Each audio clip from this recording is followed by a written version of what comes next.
दोस्तों, अगर आपको ये वीडियो पसंद आए तो चैनल को सब्सक्राइब करें और बेल आइकन दबाना ना भूलें।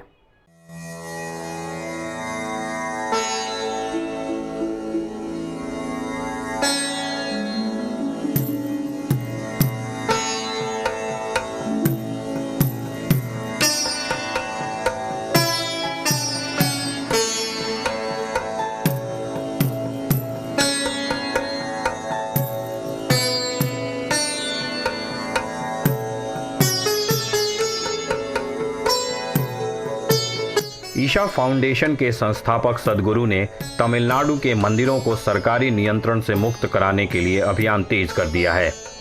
सद्गुरु ने ट्विटर पर इसका ऐलान करते हुए लिखा है कि मंदिरों की आज़ादी का ये ऐसा आंदोलन है जो गहरी पीड़ा से जन्मा है। सद्गुरु ने अपने आंदोलन की ज़रूरत को समझाने के लिए सरकारी नियंत्रण के कई मंदिरों की दुर्दशा दिखाती वीडियोज़ पोस्ट की हैं।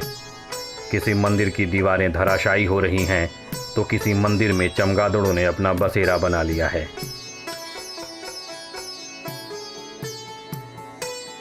कोई मंदिर देखरेख के अभाव में जंगल बन रहा है तो किसी मंदिर में प्राचीन दुर्लभ अभिलेख फेंके पड़े हैं। दरअसल तमिलनाडु में ब्रिटिश काल में मंदिरों को सरकारी नियंत्रण में लाया गया।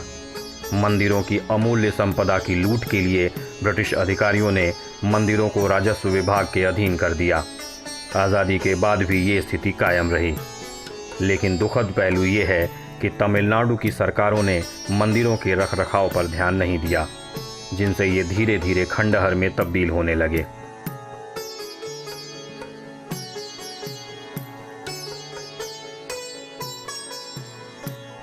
साल 2017 में यूनेस्को ने तमिलनाडु के मंदिरों पर एक अध्ययन रिपोर्ट जारी की, जिसमें मंदिरों की दुर्दशा को रेखांकित किया गया।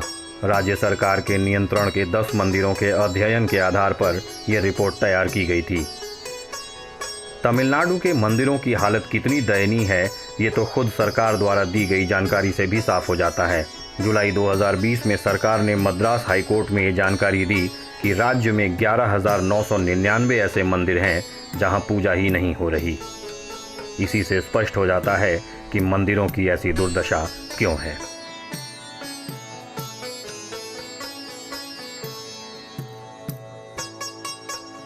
सद्गुरु के अनुसार तमिलनाडु के मंदिर अपने आप में अनूठे हैं। यहाँ शहर बने इसलिए मंदिर बने, ये तथ्य नहीं।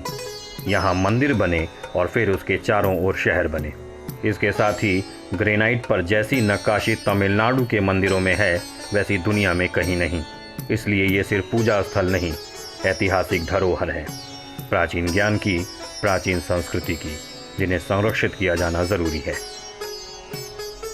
सद्गुरु कहते हैं कि सरकार म्यूजियम की देखरेख कर सकती है, मंदिरों की नहीं, क्योंकि मंदिर किसी संग्रहालय की तरह ऊर्जाहीन दर्शनीय भवन नहीं। ये ऊर्जा से जागृत जीवंत स्थल हैं, जिसे बनाए रखने के लिए परंपराओं का निर्वाह ज़रूरी है। और अगर सरकार इसे कर नहीं पा रही तो मंदिरों को उन्हें सौंपे जिनके लिए ये पवित्र स्थल हैं। आस्था में मनुष्य वो भी कर जाता है जो सामान्यतः असंभव लगता है। फिर मंदिरों की देखरेख कौन सा बड़ा काम है। सद्गुरु बस यही कह रहे हैं।